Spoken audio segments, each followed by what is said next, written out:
I'm Bridget Whitney, 32 years old.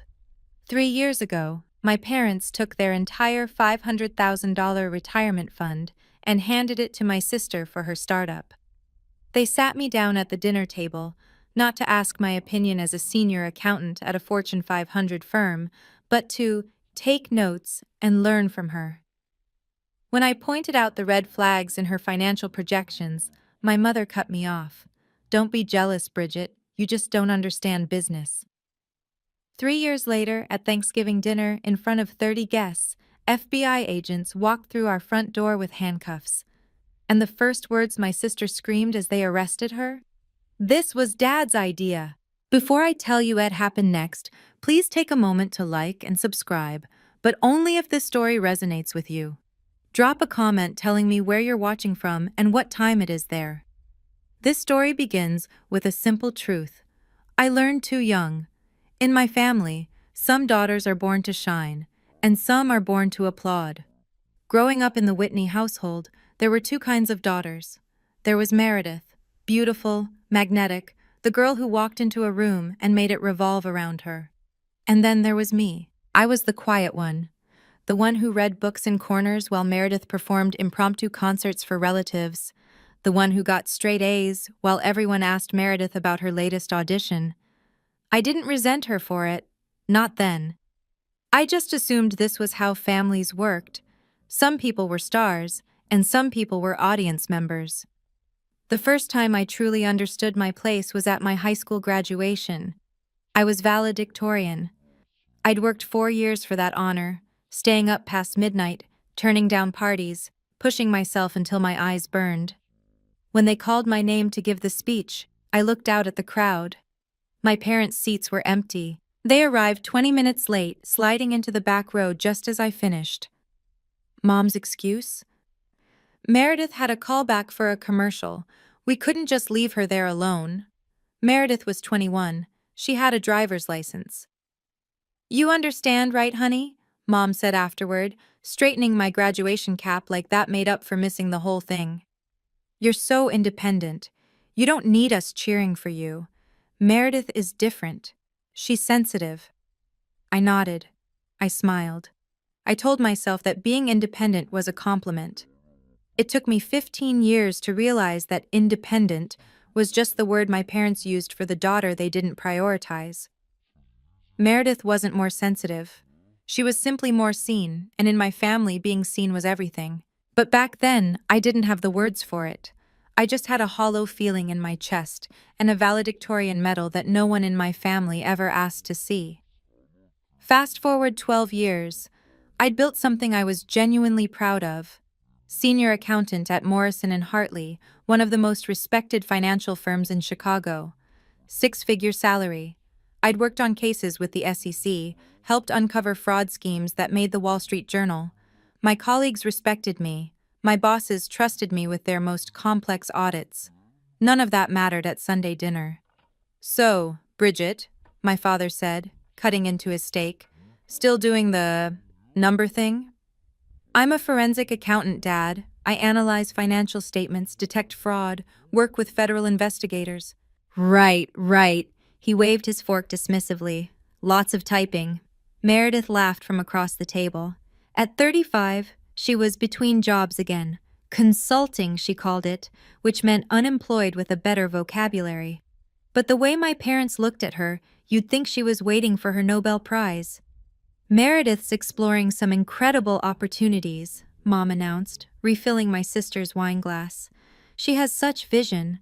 Not everyone can see the big picture like she does." "Bridget's good at the small picture," Dad added. "Details, that's valuable too. Someone has to do the behind-the-scenes work." I set my fork down. "I testified in a federal fraud case last month. The defendant is facing 15 years. Silence. Then Mom, "That's nice, honey. But it's still working for someone else, isn't it? Meredith's going to build something of her own someday. She has the entrepreneurial spirit." I looked at my sister, who smiled at me with something that wasn't quite sympathy and wasn't quite triumph. She'd always been fluent in that particular expression. The skill they dismissed, my ability to see what didn't add up, would eventually reveal everything. But they weren't ready for that conversation yet. The call came on a Tuesday evening, 6 months after that dinner. "Family meeting tomorrow night," Mom said. "Meredith has something important to share. Be there at 7. Dress nicely." I almost asked why dressing nicely mattered for a family dinner, but I'd learned that questions only prolong these conversations. The next night, I walked into my parents' house to find the dining room transformed. Meredith had set up a projector and laptop. A screen displayed her company logo, Nova Tech Solutions, in sleek silver letters. "Sit, sit!" Mom ushered me to a chair. "This is so exciting." Dad was already seated, practically vibrating with anticipation.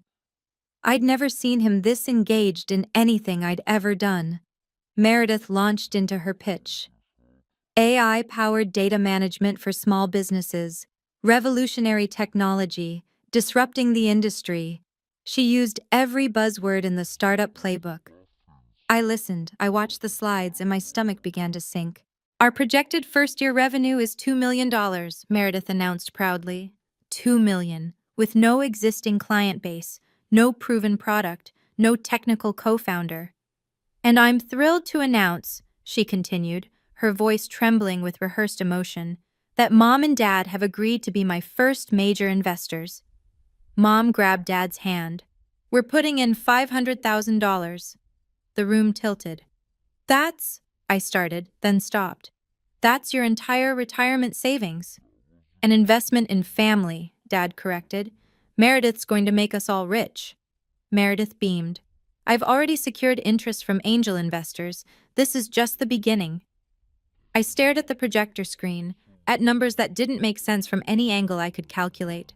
And I made a choice that would define the next 3 years of my life. I opened my mouth to speak. "Meredith," I said carefully, "your revenue projections, what are they based on?" She stiffened. "Market research, industry standards." "Which industry? Because SaaS companies typically take 3 to 5 years to—" "Bridget," Mom's voice was sharp. "Not tonight. I'm just asking questions. Dad, you're putting in $500,000. Don't you want to see the client acquisition model, the burn rate?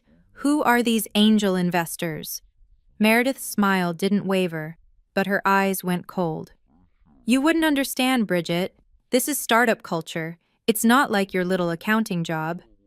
"My little accounting job involves analyzing exactly these kinds of—" "Enough." Dad stood up. "Bridget, this is your sister's moment. We didn't invite you here to interrogate her." "I'm not interrogating. I'm asking basic due diligence questions that any investor would—" "We're not any investors. We're family." Mom's hand found Meredith's shoulder. "We believe in her. Why can't you?" The question hung in the air like an accusation.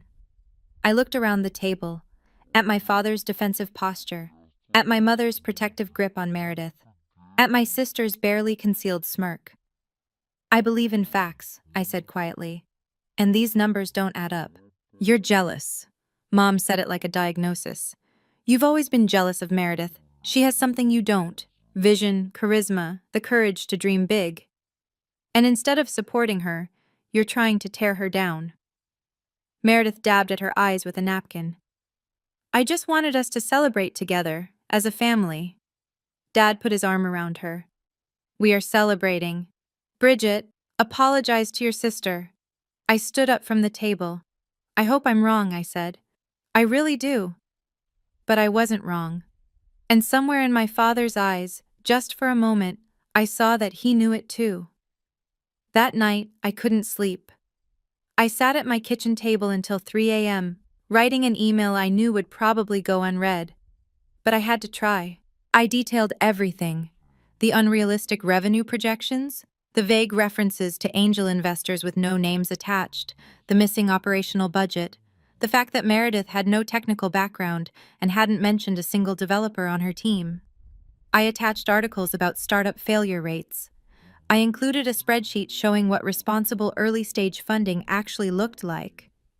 I ended with, "Please, just hire an independent auditor before you transfer the money. I'll pay for it myself. Give me 2 weeks to verify her claims, that's all I'm asking. I sent it to both my parents. 2 weeks passed. Nothing. I called Mom. Did you read my email? Bridget, it was very long. Did you read any of it? A sigh. Honey, your father and I appreciate your concern, but we've made our decision. The money transferred yesterday.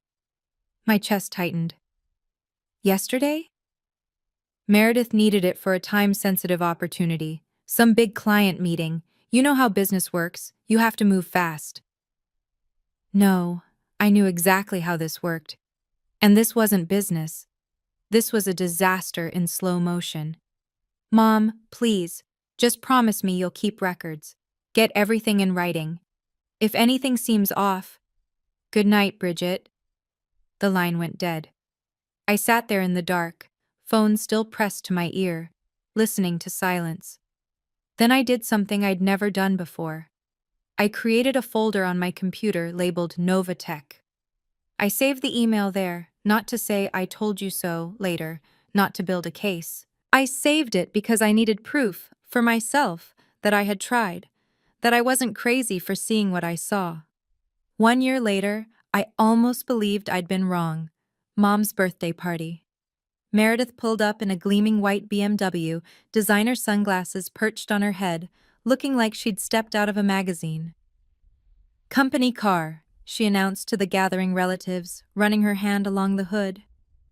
Well, technically a lease, but Novatech covers it. Aunt Margaret nearly sprained something rushing over to congratulate her. Meredith, you're doing so well. Your parents must be so proud. We are, Dad said, puffing up like he'd invented the internet himself. I always knew she had it in her. I stood by the punch bowl, watching the performance. Because that's what it was.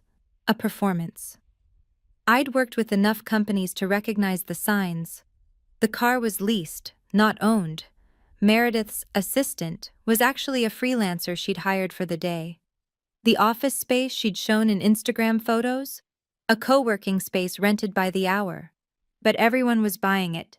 Hook, line, and sinker. Bridget! Aunt Margaret cornered me by the appetizers. Still doing taxes? Forensic accounting.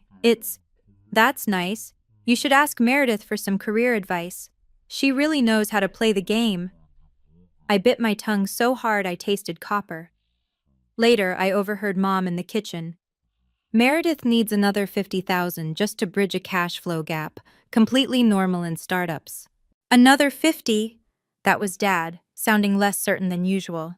Richard, don't you dare doubt her now. She's so close to making it big. I left the party early, claiming a headache. It wasn't entirely a lie. In the car, I added a new note to my Novatech folder. Additional investment, $50K. Source, parents' savings. 0 documentation requested. The dominoes were lining up. I just couldn't see how they'd fall. Meredith found me in the backyard, away from the party noise. Why do you always look like someone died? I turned. She was backlit by the string lights Mom had hung, champagne glass in hand, every inch the successful entrepreneur. Nice car, I said. What's the lease payment? Her smile flickered. What's that supposed to mean? Nothing. Just curious about your burn rate. My what? How fast you're spending money versus making it. Basic startup metrics. I kept my voice neutral. You raised another $50,000 from Mom and Dad. That's $550 total. What's your monthly revenue? Meredith stepped closer. Why are you doing this? Doing what? Asking questions? Trying to sabotage me. Her whisper turned venomous. You've always been jealous, since we were kids. You couldn't stand that I was the pretty one, the talented one, the one everyone actually liked. I'm not jealous, Meredith. I'm concerned. About what? About where the money is actually going. For a split second, something shifted in her expression. Fear, real fear. Then it was gone. Then, stay out of my business, Bridget. She jabbed a finger at my chest. You have no idea what I'm capable of. That's what worries me. We stood there, Sisters who'd never really been friends, the distance between us measured in more than feet. You know what your problem is? Meredith's voice dripped with disdain. You're small. You think small. You'll spend your whole life checking other people's work because you don't have the guts to create anything yourself. She drained her champagne and walked away. I watched her go, noting the slight tremor in her hands. Confident people don't tremble. Guilty people do. But I didn't have proof. Not yet. And in my family, suspicion meant nothing without an audience to witness the truth. Driving home that night, I made a decision. I pulled over on a quiet street, engine idling, and had an honest conversation with myself. What were my options? Keep pushing, keep warning, keep being dismissed as the jealous little sister? I'd sent the email. I'd asked the questions. I'd done everything short of hiring a private investigator, and even then, what crime could I prove? Bad business decisions aren't illegal. Lying to your parents about your success isn't fraud. The hard truth was, my parents were adults. They'd made their choice. And every time I tried to intervene, I became the villain in their story. I thought about what my grandfather used to say. Harold Whitney, Dad's father, the only person in my family who'd ever really seen me. Bridget, some lessons can't be taught. They have to be lived. Your job isn't to save people from themselves.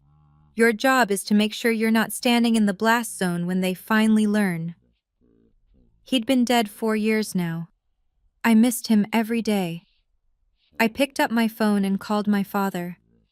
Bridget, it's late. I know.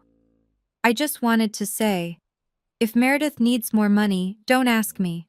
I won't be participating. Silence. I'm not saying this to be cruel, I continued. I love you. I love Mom, but I can't co-sign something I don't believe in. You never did have family spirit, his voice was ice. Family spirit isn't blind loyalty, Dad. It's honesty, even when it's uncomfortable. Good night, Bridget. He hung up. I sat there in my car, in the dark, and let myself feel the full weight of it. I wasn't leaving my family. I was just refusing to drown with them. Sometimes that's the bravest thing you can do. The silence started slowly. First, I wasn't invited to Sunday dinners. Mom's tired, Dad texted. We're keeping it small. But Meredith's Instagram showed the whole family gathered around the dining table. Then the group text stopped including me. I'd see photos of family outings on Facebook, beach trips, restaurant dinners, a weekend at some fancy resort, all featuring everyone except me. 3 months in, I received my first communication from my mother in weeks. A Venmo request for $47.83. The memo? Instant pot I bought. You can pay me back whenever. No, how are you? No, we miss you. Just a payment request for a kitchen appliance. I sent the money without comment. The worst part wasn't being excluded, it was the erasure. My mother posted a photo captioned "My beautiful family" with Meredith front and center, Mom and Dad beaming beside her. I was nowhere, not mentioned, not missed. I found out about the resort trip from Aunt Margaret, of all people. She called to ask why I hadn't come. I wasn't invited. Oh, a long pause. Meredith said you were too busy with work. Did she? Honey, you know how families are. Everyone gets busy. I'm sure it wasn't intentional. But it was intentional. Every family gathering I missed, every photo I wasn't in, every conversation that happened without me, Meredith was rewriting history. And my parents were helping her do it. I stopped checking their social media. I stopped waiting for calls that never came. I focused on my work, my apartment, my small circle of actual friends who actually showed up.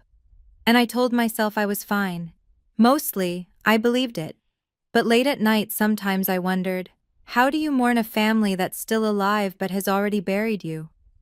I have to pause here and ask you something. Have you ever felt like an outsider in your own family? Like you're standing right there but somehow invisible? If you have, tell me in the comments, what did you do? Did you keep trying, or did you step back like I did? And if this story is hitting close to home, hit that like button. Let me know I'm not alone in this. Okay. Back to what happened next, because the silence was about to break in a way none of us expected. 2 years after the investment, I got an unexpected phone call. Miss Bridget Whitney, the voice was formal, elderly. This is Theodore Marsh, attorney. I represented your grandfather Harold's estate. I almost dropped my coffee. Mr. Marsh, that was years ago. Indeed, 4 years since Harold passed. I apologize for the delay in reaching out, but I was given specific instructions. Instructions? Your grandfather left certain documents with me, a supplementary provision to his will. He asked me to deliver it to you personally when, and I quote, "The time is right." I gripped the phone tighter. What does that mean? How would you know when the time is right?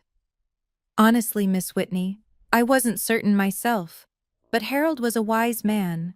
He said, and forgive my bluntness, when things fall apart for Bridget's parents, she'll need to know she wasn't crazy, and she'll need something solid to stand on. My throat tightened. Even from beyond the grave, Grandpa Harold saw me. Are things falling apart, Miss Whitney? I thought about the empty seats at my graduation, the ignored email, the family trips without me, the $500,000 evaporating into my sister's fantasy. Not yet, I said, but I think they might be soon. Then I'll be in touch. Your grandfather had tremendous faith in you, you know. He told me once, Bridget's the only one in that family who can tell the difference between what's real and what's just shine. I couldn't speak for a moment. Thank you, Mr. Marsh. Don't thank me, thank Harold. He always knew what he was doing. After I hung up, I sat with my cold coffee and cried. Not from sadness, from the overwhelming relief of being seen by someone who wasn't even here anymore. A month later, I ran into Agent Carla Reyes at a financial crimes conference downtown. She recognized me before I recognized her. Bridget Whitney, Morrison and Hartley, right?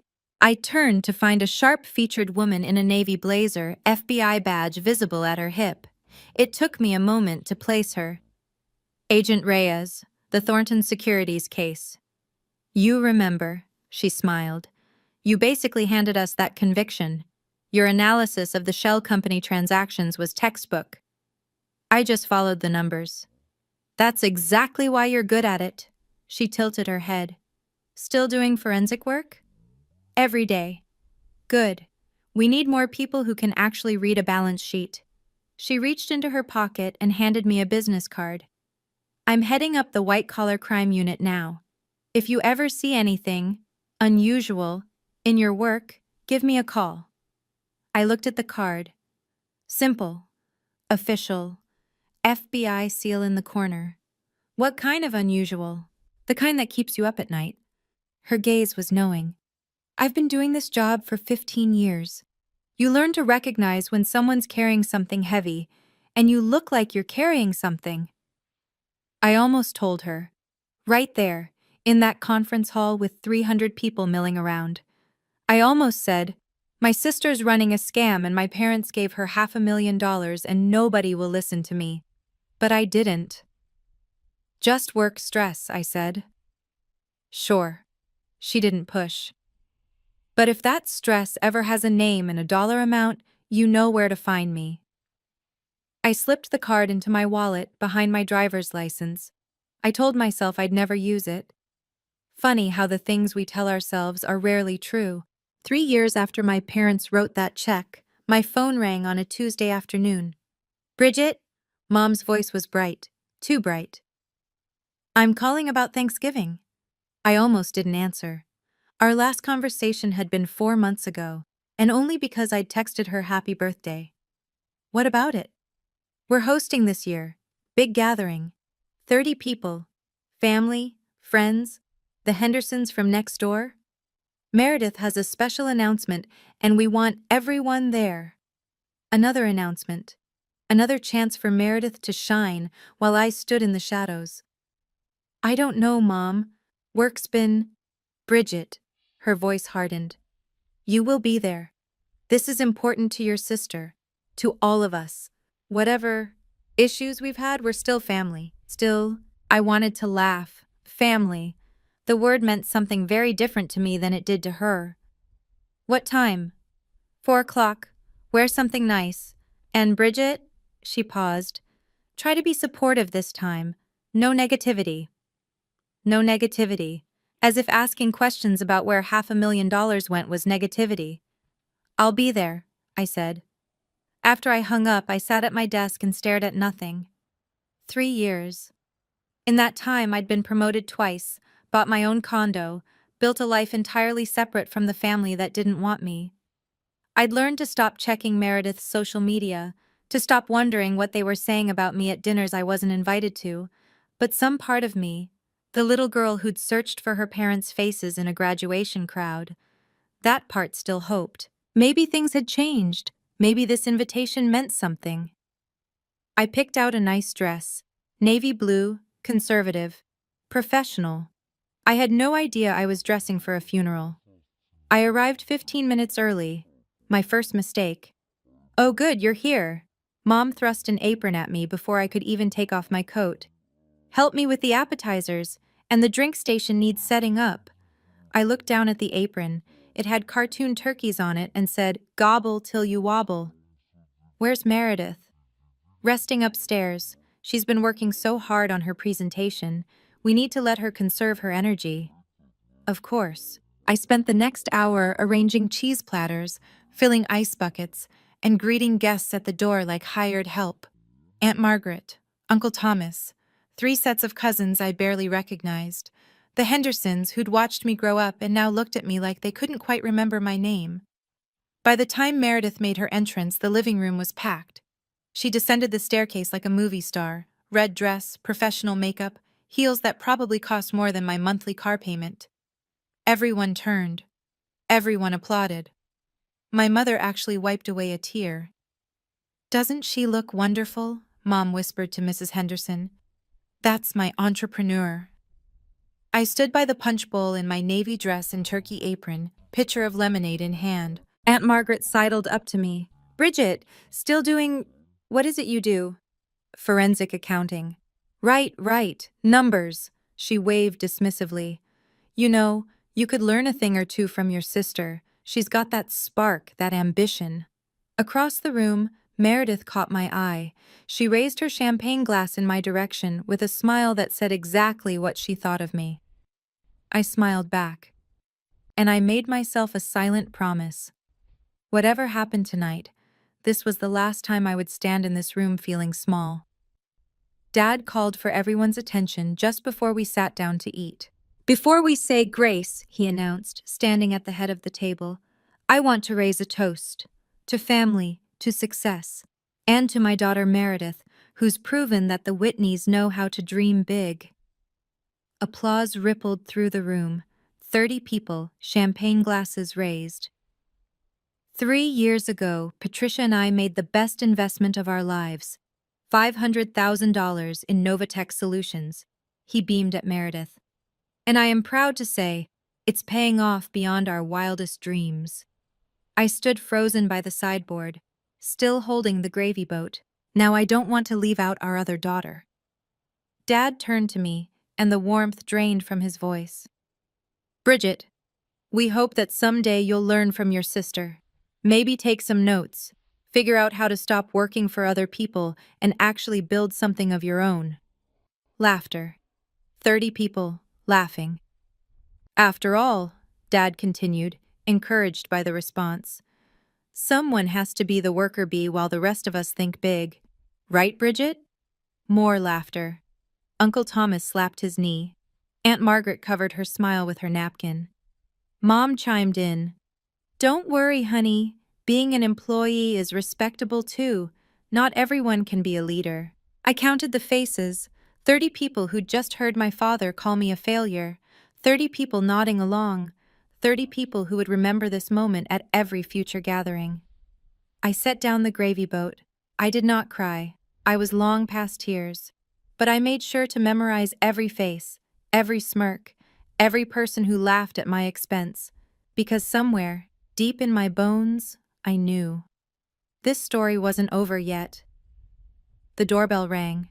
Mom frowned at the interruption. Who could that be? Everyone's already here. She handed her napkin to Dad and walked to the front door. I watched from my spot by the wall, still holding a serving spoon, still wearing that ridiculous apron. The door opened. Two people in dark suits stood on the porch. The woman in front held up a badge. "Mrs. Whitney, I'm Special Agent Carla Reyes, FBI. This is Agent Morrison. May we come in?" The living room went silent. 30 people turned toward the foyer like a single organism. "FBI?" Mom's voice cracked. "There must be some mistake." "No mistake." Carla stepped inside, her eyes scanning the room until they landed on my sister. "We're looking for Meredith Whitney." The color drained from Meredith's face. She stood frozen in her red dress, champagne glass still in hand. "What is this about?" Dad strode forward. "This is a private family gathering. Meredith Whitney." Carla's voice cut through his bluster. "You're under arrest for securities fraud and wire fraud in connection with Novatech Solutions. You have the right to remain silent. Anything you say can and will be used against you in a court of law." Agent Morrison moved toward Meredith with handcuffs. The room erupted. Gasps, whispers. Someone dropped a wine glass, and through all of it, Carla's eyes found mine across the room. She gave me the smallest nod. Not of conspiracy. I hadn't called her, hadn't reported anything, just recognition. One professional acknowledging another. I stood very still, turkey apron and all, and watched my family's carefully constructed world begin to crumble. Meredith screamed. It wasn't a sound I'd ever heard her make before. Raw, primal. The scream of someone who'd just realized there was nowhere left to run. "No!" Meredith thrashed as Agent Morrison secured the handcuffs. "You can't do this. I haven't done anything wrong." "Ma'am, please calm down. This was Dad's idea." The room went absolutely still. Dad's face turned gray. "Daddy told me to do it." Meredith was sobbing now, mascara streaming down her face. "He said if we faked the investor reports, we could get more funding. He said no one would ever check. He helped me write the fake financials." "Meredith," Dad's voice was barely a whisper. "Stop talking. You promised you'd protect me." She lunged toward him, handcuffs clinking. "You said it was just creative accounting. You said everyone does it." Mom grabbed the back of a chair, swaying. "Richard, what is she saying?" "Patricia, I can explain." "You knew?" Mom's voice rose to a shriek. "You knew and you didn't tell me?" "It wasn't supposed to. The investors were never supposed to find out." Mom collapsed. 3 people rushed to catch her. Mrs. Henderson screamed for water. Uncle Thomas pulled out his phone to call 911.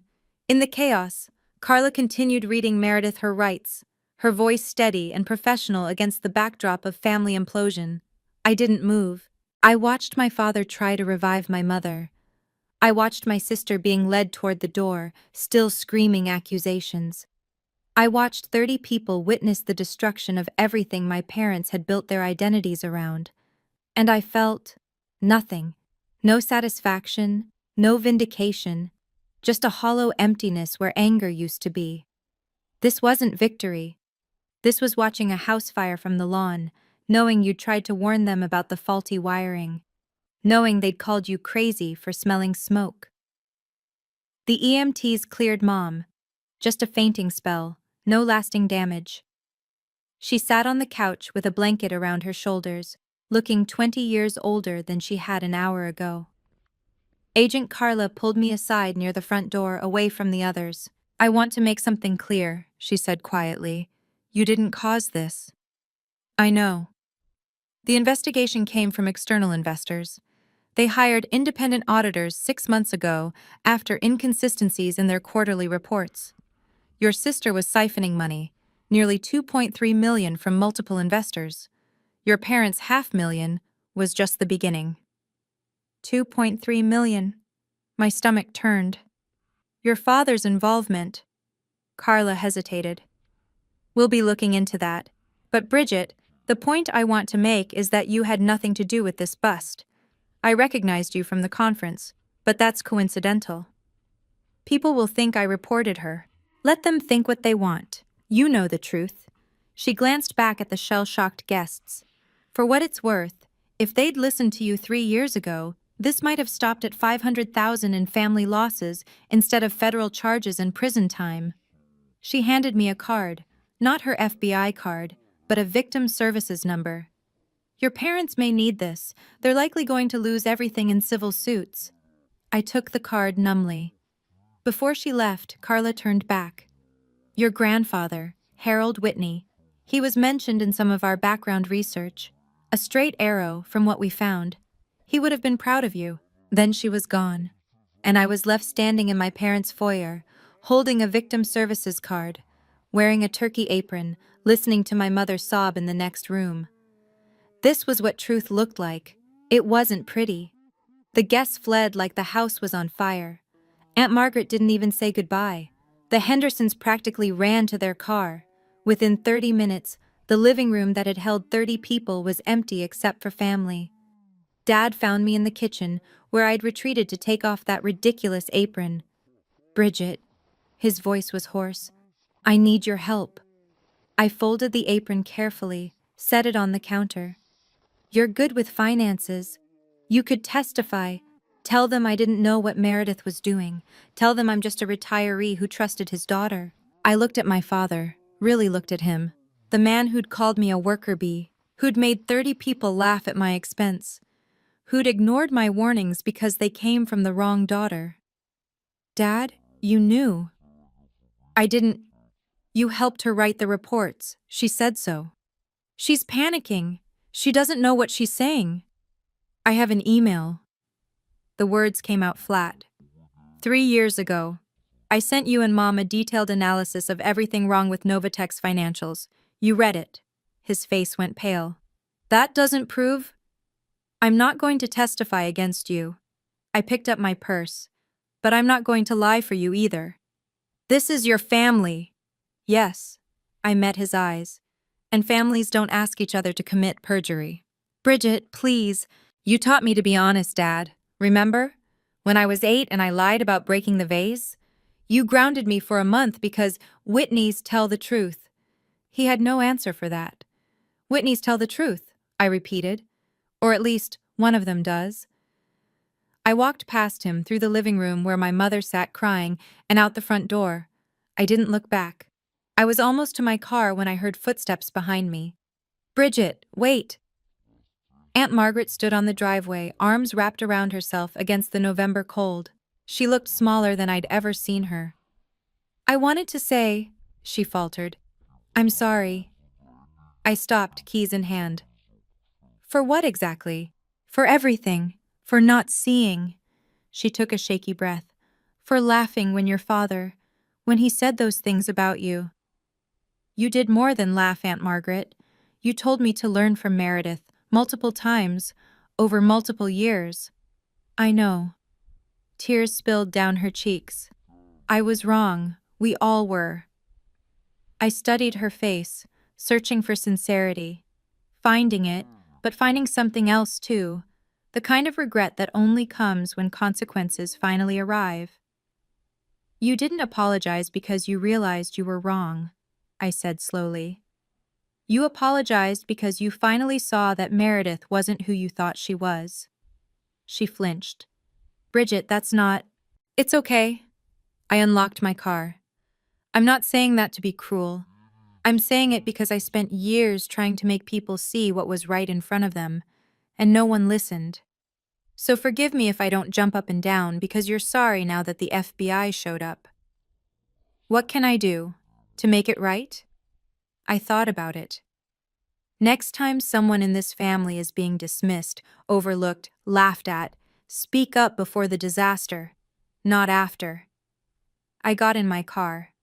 Bridget, Margaret called as I started the engine. For what it's worth, your grandfather always said you were the one who'd land on your feet. I pulled out of the driveway without responding, but I held those words with me, all the way home. Grandpa Harold, still looking out for me. Let me pause here for a second. If Aunt Margaret came to you with that apology, would you forgive her? Or would you feel like it was too little too late? I genuinely want to know. Drop your answer in the comments. And while you're thinking about it, if this story is making you feel something, hit that like button. It helps more than you know. Now let me tell you what happened in the weeks that followed. 3 days after Thanksgiving, Theodore Marsh called again. Miss Whitney, I believe the time has come. His office was exactly what you'd expect from a 70-year-old estate attorney: dark wood, leather chairs, walls lined with law books that probably hadn't been opened in decades. He gestured for me to sit. Your grandfather Harold came to me 4 years ago, shortly before he passed. Mr. Marsh opened a manila folder. He added a codicil to his will, a supplement kept separate and confidential. Why separate? Because he didn't want your father to know about it until after everything was settled. Mr. Marsh slid a document across the desk. Harold left you the lake house in Lake Geneva. I stared at the paper. Lake Geneva, Grandpa's cabin, where we'd spent summers fishing and reading and not talking about anything important, just being. I'd assumed it went to Dad with everything else. The property is valued at approximately $800,000, Mr. Marsh continued. It's been maintained by a property management company, paid through a separate trust Harold established. All yours, free and clear. My hands trembled as I picked up the document. There's a letter as well. Mr. Marsh handed me an envelope with my name in Grandpa's shaky handwriting. I opened it. Bridget, if you're reading this, things have probably fallen apart the way I always feared they would. I'm sorry I couldn't do more while I was alive. Your father is my son, but that doesn't make me blind to his faults. You were always the one who saw things clearly. This house is yours because you'll take care of it the way it deserves, the way I always knew you'd take care of yourself. I see you, sweetheart. I always did. Grandpa Harold. I cried in Theodore Marsh's office for 20 minutes. He handed me tissues and said nothing. Some silences are the kindest thing. Word travels fast in families, even broken ones. 2 weeks later, my mother called. Dad left you the lake house? No hello. No how are you. How could you not tell us? I just found out. That property should have gone to your father. It was Harold's. It belongs with the family. I am family, Mom. A pause, then. You need to sell it. The proceeds should be split. Meredith's legal fees. No. Bridget, you don't understand. Your sister is facing federal charges. Your father might be indicted. We've had to hire lawyers. The investors are filing civil suits. We could lose everything. And I'm sorry about that. Genuinely. But I'm not selling Grandpa's house to pay for consequences I warned you about 3 years ago. You're being selfish. I laughed. It came out bitter. Selfish. When you and Dad took your retirement money and gave it to Meredith without even asking my professional opinion, that wasn't selfish? That was an investment. That was favoritism, Mom, dressed up in business language. You bet everything on the wrong daughter, and now you want the right daughter to bail you out. Silence. I love you, I said, and meant it.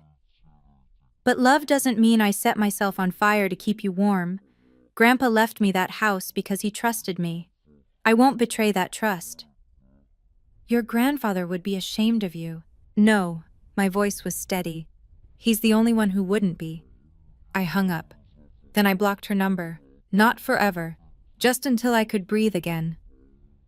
I drove to Lake Geneva that weekend, walked through the empty house, touched the wooden beams Grandpa had installed himself, and I let myself feel, for the first time in years, like I belonged somewhere.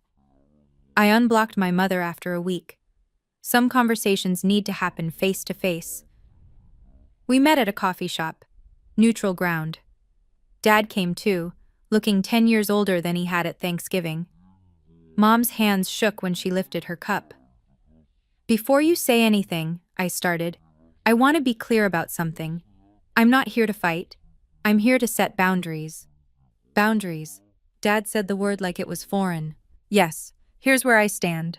I pulled out a sheet of paper. I'd written it down because I knew I'd lose my nerve otherwise. I love you both.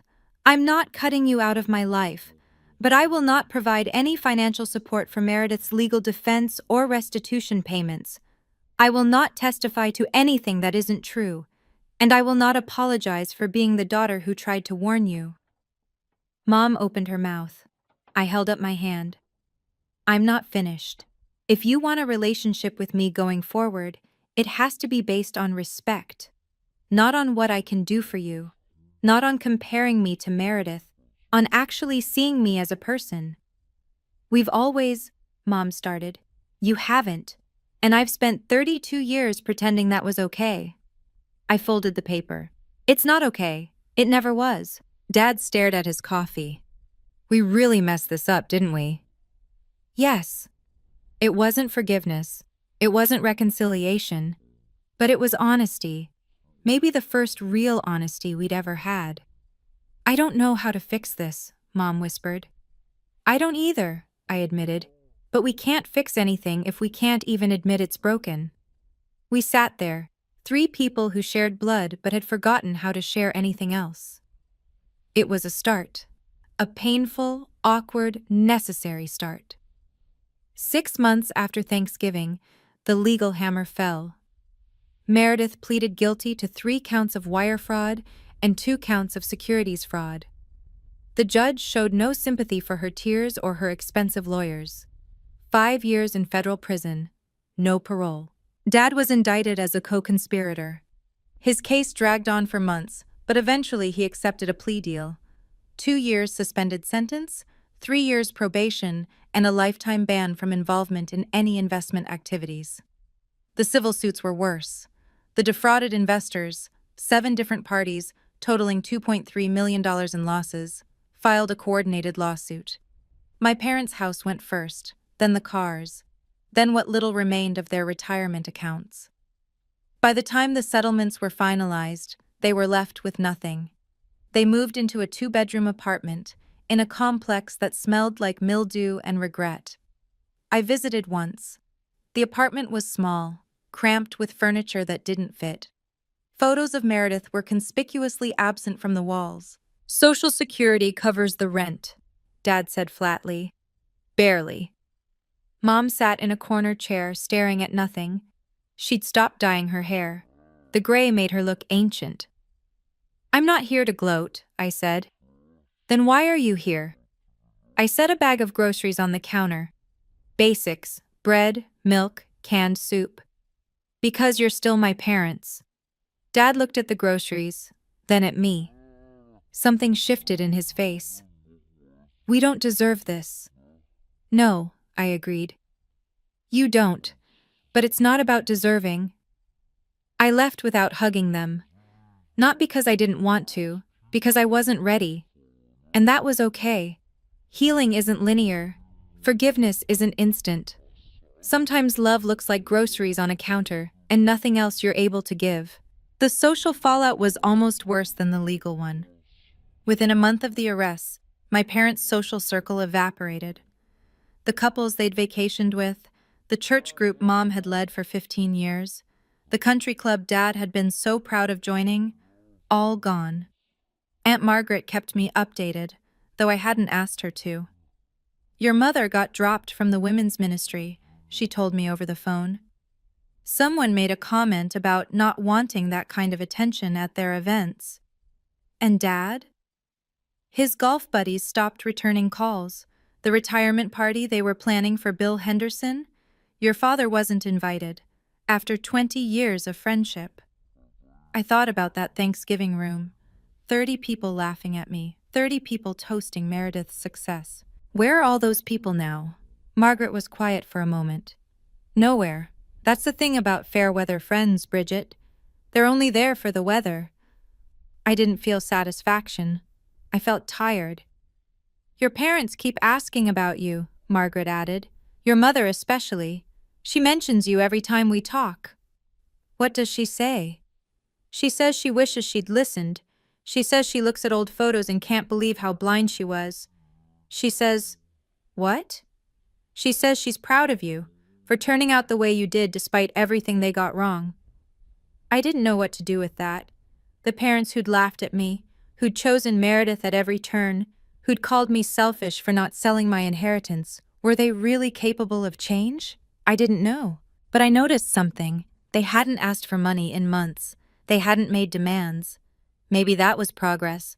Or maybe they'd just finally run out of things to take. While my family was falling apart, I was quietly putting myself together. The promotion came 6 months after Thanksgiving. Director of Forensic Accounting, corner office, team of 8 analysts reporting to me. A salary that made me blink when I saw the offer letter. My boss shook my hand at the announcement. "You've earned this, Bridget. We need more people with your integrity." Integrity. The thing my family had called stubbornness, jealousy, lack of team spirit. I started spending weekends at the lake house. I hired someone to update the plumbing, repaint the bedrooms, restore the dock where Grandpa and I used to fish. I created a reading nook in the corner with the best light and named it Harold's Corner. And I started therapy. It wasn't easy. Nothing worth doing ever is. But sitting in Dr. Patterson's office every Tuesday, unpacking decades of feeling invisible, learning to recognize my own worth, it changed something fundamental in me. "You spent 30 years seeking validation from people who weren't capable of giving it," Dr. Patterson said once. "That's not a character flaw. That's survival. But you're not just surviving anymore." She was right. I was building. In the spring, I met someone, James, a carpenter of all things. Grandpa would have loved the irony. He was quiet, steady, the kind of man who showed up when he said he would and meant what he said. Our third date, he asked why I seemed surprised that he called when he promised to. "I'm just not used to people keeping their word," I admitted. He reached across the table and took my hand. "Then let me get you used to it." No grand gestures, no dramatic promises, just presence, consistency, the things I'd been starving for my whole life. 1 year after Thanksgiving, my phone buzzed with a text from an unblocked number. "Mom, can you call me when you have a moment? I don't need anything, I just want to talk." I stared at that message for 2 hours before responding. The call was awkward. Long silences, false starts. But something was different. "I'm not calling to ask for money," Mom said first thing. "I want you to know that. Okay? I've been going to a therapist. Your father thinks it's a waste, but—" She laughed weakly. "I think I needed someone to help me see what I couldn't see on my own." "And what's that?" "How much I failed you." Her voice broke. "I've been going through old photos. Your graduation. I wasn't there, Bridget. My daughter's valedictorian speech, and I wasn't there because Meredith had an audition." "I remember." "How do you remember without hating me?" I thought about it. "I did hate you. For a while. But hate is heavy, Mom. I got tired of carrying it." She cried then. Not the theatrical crying I'd grown up with, but something raw and ugly and real. "I'm sorry, I'm so sorry. Not because I want something from you. Because I owe you an apology I should have given years ago." I didn't say it's okay, because it wasn't. But I said, "Thank you for saying that. Can we try? To have something? I don't expect you to forget. I just want a chance to do better." I watched the sunset through my lake house window. The water was golden, peaceful. "We can try," I said, slowly. It wasn't forgiveness. It wasn't even trust. But it was a door, left slightly open. That would have to be enough for now.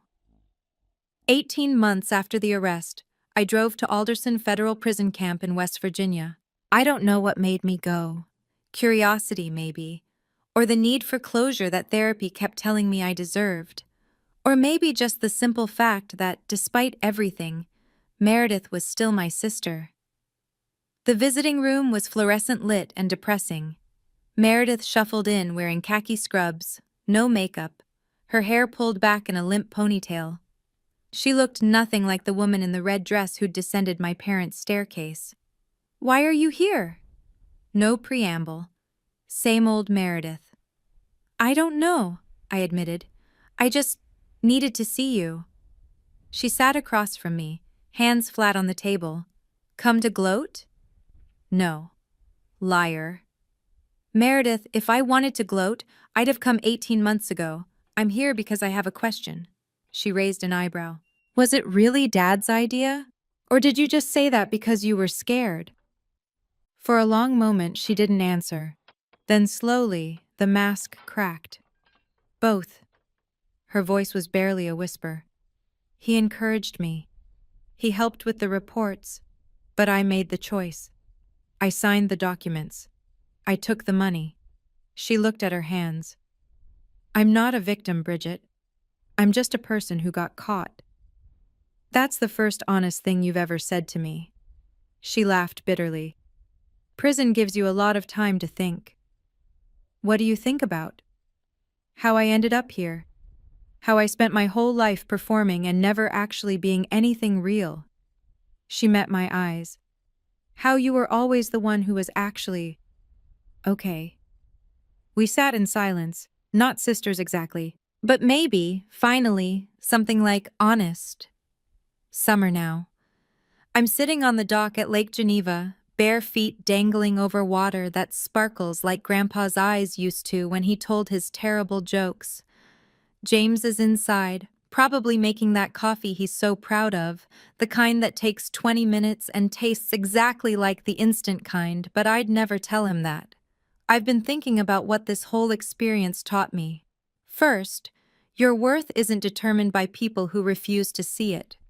I spent 30 years performing for an audience that was looking at someone else. That wasn't a reflection of my value, it was a reflection of their blindness. Second, setting boundaries isn't cruel. It's necessary. I used to think love meant tolerating everything, absorbing every hurt, being the bigger person until I disappeared entirely. Now I know that real love, including self-love, requires limits.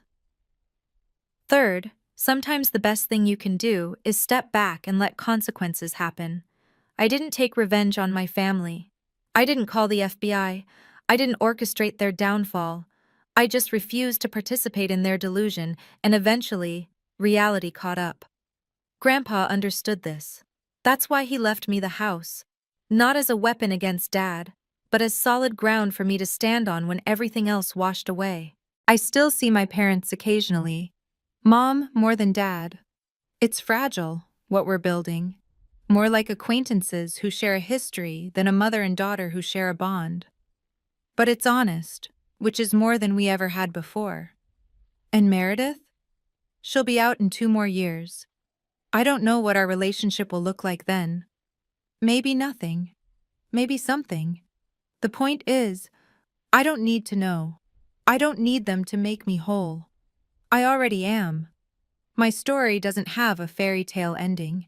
There's no scene where my parents fall to their knees and beg forgiveness while violins play. No moment where Meredith and I embrace and promise to be best friends forever.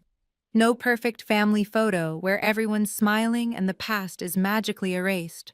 Real life doesn't work that way. But here's what I do have. I have a career I'm proud of, built on skills that people used to mock. I have a house filled with memories of the one person who always saw me clearly. I have a partner who keeps his promises and doesn't understand why that's remarkable. I have peace. My boundaries look like this now. I love my family from a distance. I show up when I can, help when it doesn't harm me, and protect my peace above all else. I don't hate them. Hate takes too much energy. But I also don't pretend anymore that their approval means anything. The people who laughed at me that Thanksgiving, they've mostly faded away. Some have reached out with awkward apologies. I accept the apologies and decline the dinner invitations. If you're watching this and seeing yourself in any part of my story, the overlooked sibling, the dismissed expert, the family scapegoat, the person screaming truth into a void of deaf ears, I want you to know something. You are not crazy. You are not jealous. You are not too sensitive. You are seeing clearly in a room full of people who've chosen blindness.